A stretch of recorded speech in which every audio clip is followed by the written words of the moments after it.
Annyeonghaseyo, everybody. I'm a little nervous to make this video just because there's so much that went down.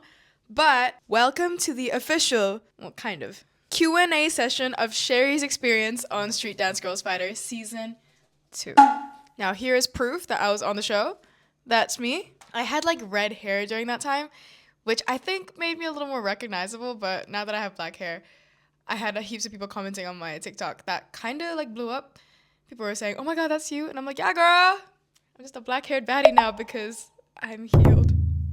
You know how they say, like, when a baddie goes back to her natural hair color, that's her solar return to being, like, the ultimate level of baddie. Anyways, we're not here to talk about my hair.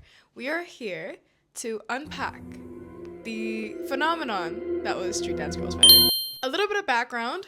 There is a show produced by Mnet in Korea, which has gained a lot of traction online among dancers and K-pop fanatics. It's basically a dance competition show where crews and individuals come together, battle it out to see, you know, who's the ultimate baddie. And I was fortunate enough to be part of the season 2 of the kids seasons. I was representing New Zealand, one of the first international teams to be on Street Dance Girls Fighter. Actually, I think it was the first international team. Iconic. And so I'm here to give you my experience, answer your burning questions, because I know we all want to hear the inside of it. Because we all know that Street Dance Girls Fighter was not there to play. There were twists and turns that even I didn't know about. So I'm here to spill the beans, spill the tea for you today. And I hope I don't get in trouble. One of the most popular questions asked was, how did the crew come together? So originally, we all auditioned individually. So we all sent in our self-tapes, and the studio that I was a part of, they had connections to the show already. So they were looking for under 18 girls to audition for the show. And so we all sent in our self-tapes individually, and we were all auditioning individually. I think about 2 or 3 days later, the owner of that studio told us, hey, I think we actually want to make a team instead of auditioning you guys all individually. So I said, of course. And me being one of the oldest people there, I got to be a part of the, you know, kind of the selection process in a way. There was a group chat with me, my partner in crime, Rosalyn, and the owner.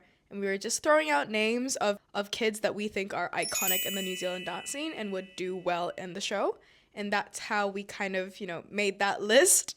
And that was the girls that ended up on the show. Well, ended up in OnBeats. I think it's also really important to mention that a big part of what I think gave me the opportunity to be a part of the season 2 was because I was able to be a part of the Street Woman Fighter season 2 as well. So when Street Woman Fighter season 2 was happening, there was a New Zealand international team with Kirsten, Dodgen, Lynn, all the iconic dancers of Jam Republic. And when they were doing their mega crew in New Zealand, Lynn reached out to me asking if I wanted to be a part of it because I was already working for her own studio. And obviously, I said, of course, girl, I will take that opportunity by the neck. Those 2 weeks of being part of that mega crew was honestly life-changing. It was such an interesting and educational experience. It was one of my first big professional dancer jobs, and I was around some of the coolest, most accomplished dancers in New Zealand as a baby dancer, and it was just so cool and so shogekiteki. I don't know what that word is in English, and just from me and Rosalyn both being part of that, I think the producers already recognized this. I don't know, this is all just theory, but that's how the crew came together. And we all knew each other already because the New Zealand dance scene is very tight-knit. Like, everybody knows each other, but everyone also knows each other's business, I'm not gonna lie. So it wasn't like a, hi, nice to meet you, my name is, it's like, oh my god, it's finally nice to meet you. You know the vibes? You know the vibes. We also really took into account what styles we had on deck with the people that we had. I have a bit of background in breaking, choreo, and vogue, so that's kind of what my body does. Rosalyn, she's a whacker. Everybody else had like crump, choreo, jazz, contemporary, acro. So whenever we were put into a battle situation, because we knew what the show was about, you know, we've all seen the show, we're all fans of the show. So we all kind of had an idea of what would potentially be asked of us. So when choosing this team, we made sure we had a versatile, wide range of styles so that we wouldn't be, you know, just choreo dancers, just hip hoppers, just whackers. that also played a big role in who we wanted to be in the team. How long did we have to practice for the selection? Here's the tea. From the day I was told I will be going to Korea to the day we flew to Korea was 2 weeks. In this 2 weeks, I quit my job. I had to organize like my apartment situation because I was living on my own, but with flatmates. I had to like scrounge up enough money to buy a flight ticket to Korea. It was it was so chaotic. And you know, there were girls that had to sit out of their final exams, work, and all. It was crazy. I think from the day we were told that we were going to audition, I think it was maybe around 3.5 weeks, but that's including the whole audition process. I think the day we sent in our group audition tape to when we found out we're going to be on the show was about a week. And then from there, we had 2 weeks to prep our iconic Barbie set, choreographed by Rosalyn and yours truly. And then, yeah, we were flying over to Korea in that next 2 weeks.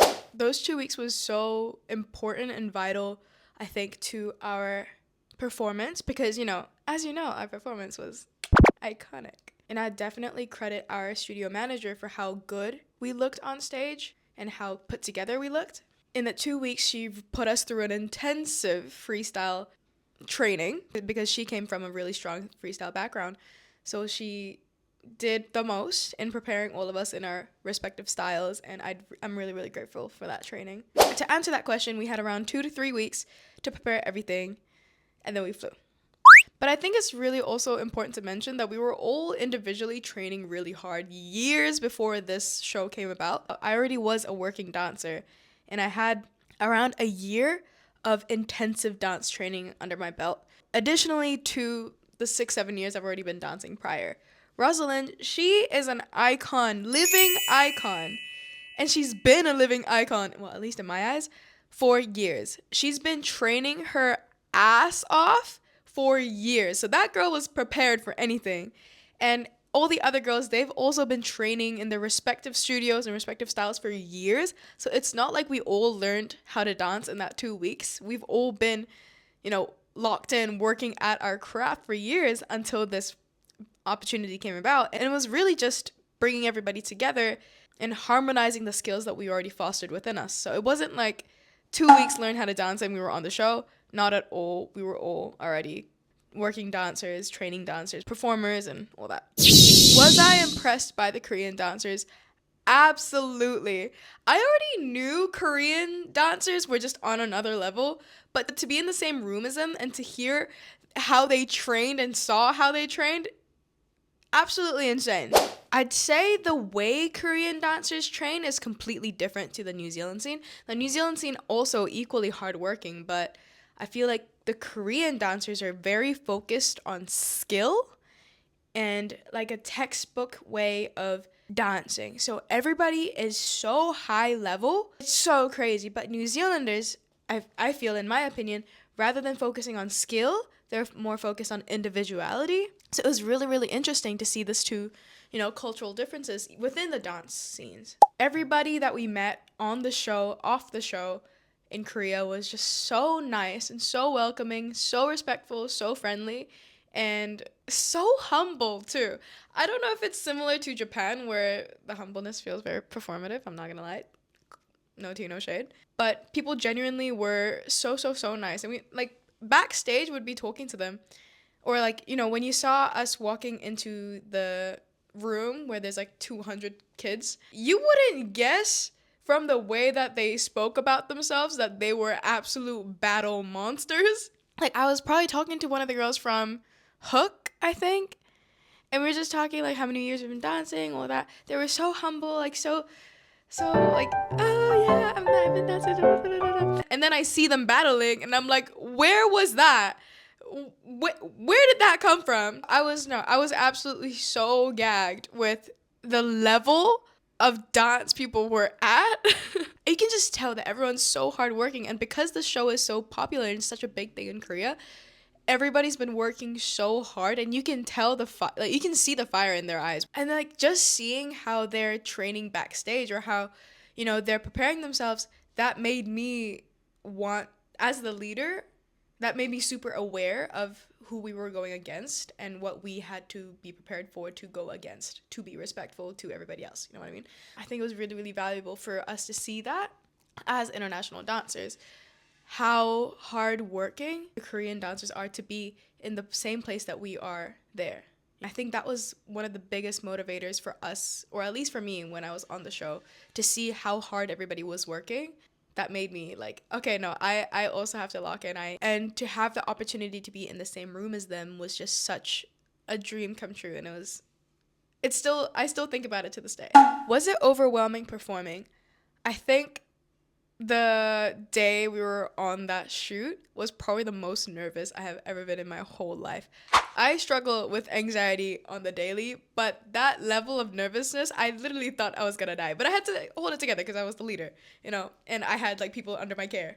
I have danced for, big artists. I've done music videos. I've done performances in front of 10,000 people.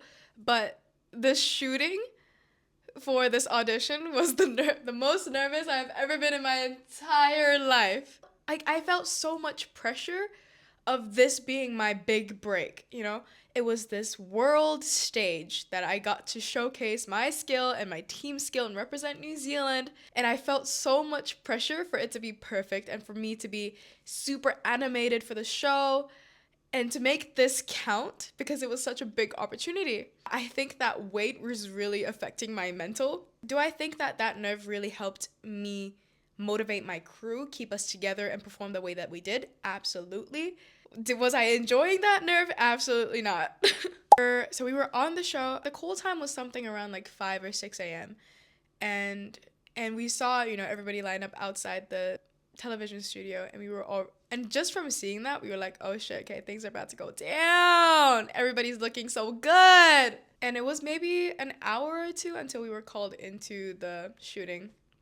And, I think we were shooting the intro, and this was the time that we were gonna see the judges, the coaches, for the first time. I.e., I was about to see international icons for the first time with my own eyes and be in the same room as them. Just the thought of being in the same room as Bada was tweaking me. I was tweaking out. When I saw her for the first time, I feel like the whole room shifted. And oh my god, I still remember I'm like, I can't even speak. The aura was insane. She was so tall too. Oh my gosh. And then like afterwards, everybody does their thing, and we see them up at the judges panel. And to think that I was in the same room as like Kirsten Dodgen, Latrice, Ling, Bada, all these icons, I was just so gagged. And seeing that, I think really made it feel like, okay, this is happening. This is real. Like, we're in Korea shooting this show, and it's about to be aired, and oh my god. So from that moment to the point where we were shooting the audition was probably a couple hours in between. During that, I think we were just in the back room. But we were all super nervous. We were all discussing, tactics for the future, battle tactics, who's going to go on, who's going to go off, which team we want to be a part of. Just as we were about to go on stage for this big ol' audition, my heart was beating out of my chest. I think I could have like cried, but I had to like hold it together because my team was also super stressed. And being the leader, I was like, okay, we're gonna be good. We're gonna eat it up. Everyone's gonna love us. But in my head, I was like, ah! But as soon as we started, skipping towards the stage, as you would have probably seen, all my nerves went out the window. And it was so surreal. Like looking up and seeing all of these icons that you've seen on TikTok and like these TikTok edits in real life, and they're looking at you and you're having a conversation with them, was absolutely mind-boggling. It was surreal. And then the audition, you get to see these live reactions, and I'm having trouble putting it into words because it was just so out of body and so surreal. Seeing these choreographers that I've looked up for so long, like Leah Kim, like we've all been watching 1 Million for years, right? And to be able to see her in like a 5-meter distance is absolutely insane. Years ago, probably one of the first videos I ever saw from 1 Million was Yoo Jung Lee's Rather Be choreography video, and I think we've all seen it if you're a dancer. I was so obsessed with that video and so obsessed with her, and I think that's truly shaped a lot of who I was back then as a dancer. I've been following her for years, and she was probably one of my favorite 1 million choreographers. And seeing her on stage was, I couldn't fathom the fact that it was my reality. And after we auditioned and we got all the ins, I still die over the fact that Para like forgot to press the thing. Crazy. I'll insert a clip here. 아니 저 이거 보느라 못 눌렀어요.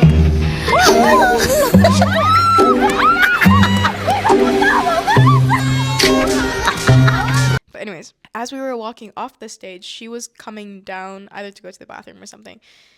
And I couldn't help myself, but I went up to her and told her, your Rather Baby video changed my life. And she was like, oh, thank you so much. I loved your thing. That conversation was so monumental for me.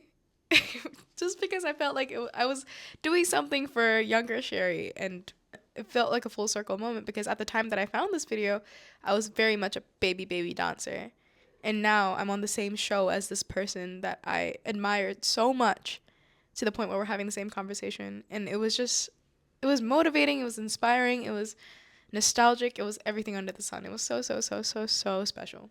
How much did it affect you guys when we found out they would break us up? To say that we were heartbroken is an understatement. We had no idea that we wouldn't be competing as a team. We had no idea that this plot twist was coming. We trained as a team. We came over from overseas as a team to compete as a team. So on the show, when they announced that we're going to be split up, that was our raw reaction. That was everybody's raw reaction. We had absolutely no idea. And I think after they announced that was when we went home, or maybe it was before, I don't really remember. I had the delusion that all of my girls would be able to get in because we're, all that girls, and we would be able to reunite again as Jam Republic. So that was my delulu, and that's what I was telling everybody in my team. Like, we're all gonna be fine. We're all iconic. We've all trained for this. We'll be A-okay. If you've seen the show, you know that that's not exactly what happened. What you saw in the show for the auditions was maybe 20% of what actually happened. And I don't know how much I'm allowed to say, so I don't really want to risk it and risk myself getting in trouble. But I think there was a lot of reasons as to why the kids that were selected. And I think, the people that were selected, absolutely fabulous. They all look so great together. They all work great together. They're all fabulous people. So, absolutely no bad blood. I think they all deserved it. I think we actually all deserved it. But no, I think it's so beautiful that those Baby Jam people are the Baby Jam people. I can't speak on, why they were selected or why we weren't selected. That's not my place to say. Also, I'm a little bit scared to say my opinion, so I'm not going to. Maybe in a separate video if you guys want it that bad.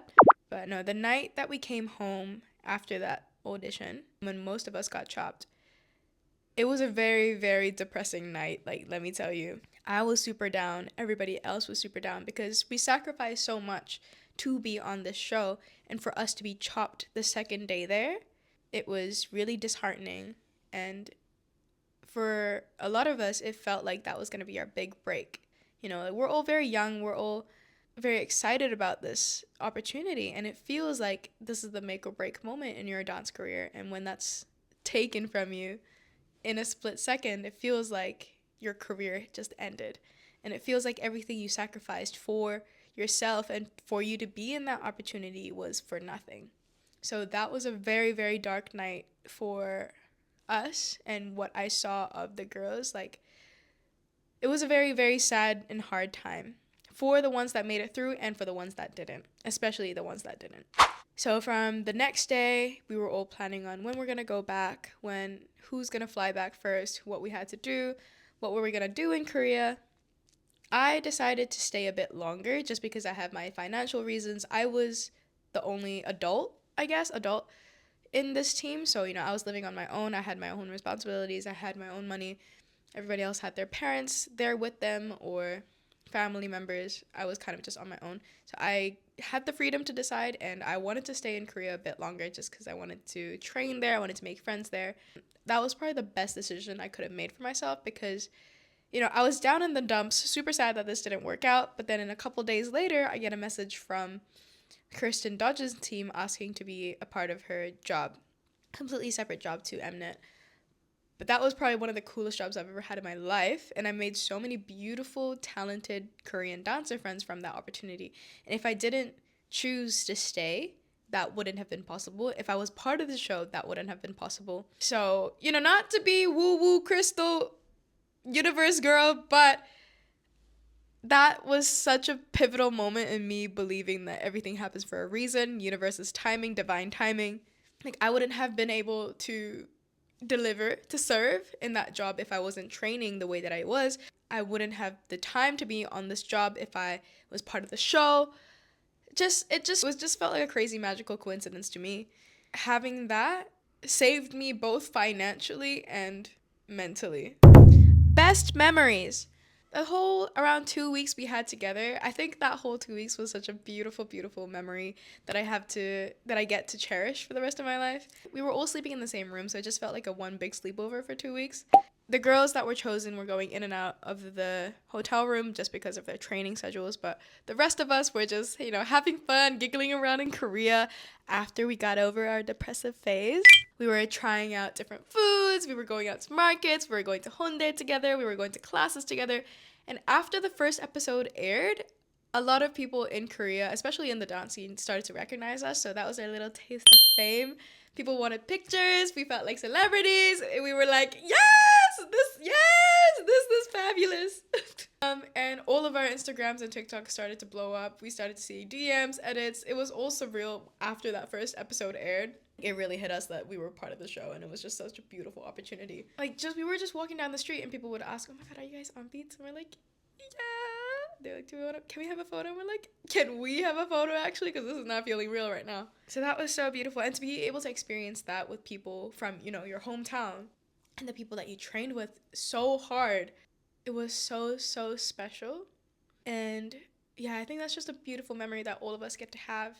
I wouldn't have it any other way. I wouldn't have it with any other people. It was perfect.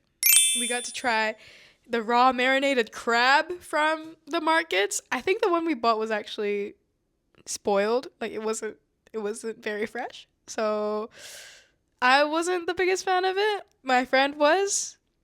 Yep. Oh my God, there's so much to unpack. I'm getting so thirsty. But no, probably one of my favorite moments, or just a collection of moments, was any moment I had to spend with Rosalyn. Because, you know, we've known each other for quite a long time, but we never spent that much time together. And having to be in charge of this team together was such a bonding experience for us. And we got to connect on such a deep level. I saw her at one of her most vulnerable moments. She saw me at my most vulnerable moments. Like, it really felt like I had someone that had my back. And because we went through the same thing together, same really emotional period of time together, like, nobody else would get it. Nobody in this world would understand what we went through. But I knew that she absolutely understood what I was going through. I absolutely understood what she was going through. And it was so, so, so special to have someone like that with me. And she's so funny, so kind, so thoughtful, and I'm just really grateful that I got to share that time with her. I wouldn't have it any other way. I wouldn't have wished to spend that with anyone else. Rosalyn, if you're watching, I'm so grateful that we got to spend that time together, my girl. I love you. I always have your back. Love you down. I love you down. And let me just say, y'all are sleeping on Rosalyn. I cannot wait until the day that she pops off and becomes an international icon, because she has the skills, trust me. She is one of the most talented dancers I have ever met in my entire life. Choreography, she'll eat it. Freestyle battle, she will eat anyone up. Oh my God, we also got to go to dance events together, like whacking battles together, and just seeing her in her element is so special. And it's so special that she's also in a very supportive environment now, and she seems so much happier, and I'm just so excited to see what she does with her dancing. Oh my God, she's just so special. You just watch any dance video of Rosalyn's and you can just see the star in her. Sorry, I'm a big fan of Rosalyn. I'm her friend and partner, but I'm also her biggest fan. Y'all are sleeping on her. Anyways, what happened to the group now? So after the split up on the show, and all of us slowly went back to New Zealand. Just with all of our individual differences in our schedules, and because the crew was formed for the show, we all had other respective commitments and we all had different plans for our future. So it wasn't realistic for us to continue as a team. We all support each other regardless. We're all like this still. I was literally moving to another country, and me being the leader, I feel like that would have impacted the team a lot as well. People had jobs, they had important exams for their school, and it was just not possible to continue as a team together. So that's why we split up. I'm not going to dive super deep into it because it's not really my thing to tell. Like, I can tell you, I was planning to move to Japan, so that was my reason of leaving. Everybody else had their own reasons, which is not my story to tell. But yeah, that's kind of why OnBeats isn't OnBeats anymore. And I think it's important to mention that I don't run the account anymore. I used to. I was the one behind the account. I was the one posting everything up until about January of 2023. Is that when this happened? 2024, maybe? January 2024? But since then, I haven't had any access to the account. So anything that you've seen posted through OnBeats or reposted through OnBeats has not been through the girls or us. It was through management. Let that be known.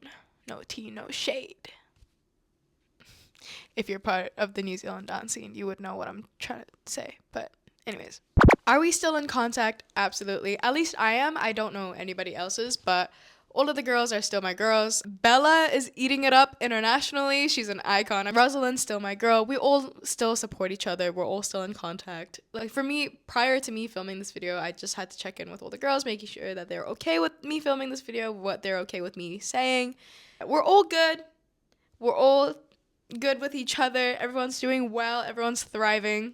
And yeah. Will I do it again or will I pursue dance again? Let's split that into two questions. Will I do it again? Maybe not under the same circumstances, but if I had the opportunity to be a part of the show again, absolutely. Especially if I get to do it with Rosalyn. And will I pursue dance again? I hope so. I think dance is just going to be a constant pillar in my life. Like, I've been dancing for so long, and it's always been something I'm very passionate about and something I love. Last year, I did take a step away from dancing just because I stopped feeling joy from it. It got too serious. I don't necessarily align with the Japanese dance industry morally, and I don't really like how it works here from what I've seen. So that kind of took my joy away from dance, but I'm slowly getting back into it. Like last week, I filmed a concept video with one of my lovely, lovely dancer friends that we're gonna upload soon. It's a really cute concept video in the gym. Super, super sexy, super saucy. It's a heels piece, so stay tuned for that. And yeah, that's all the questions that you guys have sent in. Let me know if you have any further questions. I'm more than happy to answer them. This is fabulous timing that I'm filming this now because one, World of Street Women Fighter is happening, which is super exciting. I'm absolutely keeping up to date with that. Let me know which team you're supporting. I'm a little biased because I'm such a big fan of the royal family, so I'm, keeping an eye on how they're doing. Also, like Japan, but like I'm leaning towards the RF because they're just so iconic. And I got to train with them for a couple months in 2022. They've definitely shaped the dancer that I am today. And I'm just so grateful for Isla and Tisha for the guidance. I doubt that they're watching this, but if you are, I bow down to you. But also, I'm really thankful that I have this platform. Like, going back on that universe timing thing, like, if I spoke about this when it happened, I wouldn't have the platform that I do. So not a lot of people would be listening to this either, and I wouldn't have the amount of questions that I do today. And also because so much time has passed, and enough time has passed for me to be able to speak about this experience positively and optimistically, I wouldn't have been able to do that if I were to film this video months or years ago. So I think this is perfect timing to talk about this, and I'm still super grateful that it happened. Wouldn't have it any other way. And yeah, I'm very grateful that you guys are here now because that definitely set me up for my internet career that I have now. So, universe's timing. If you are to take anything away from this video, believe in the universe's timing. That is all I have to say. Anyways, thank you guys so much for watching.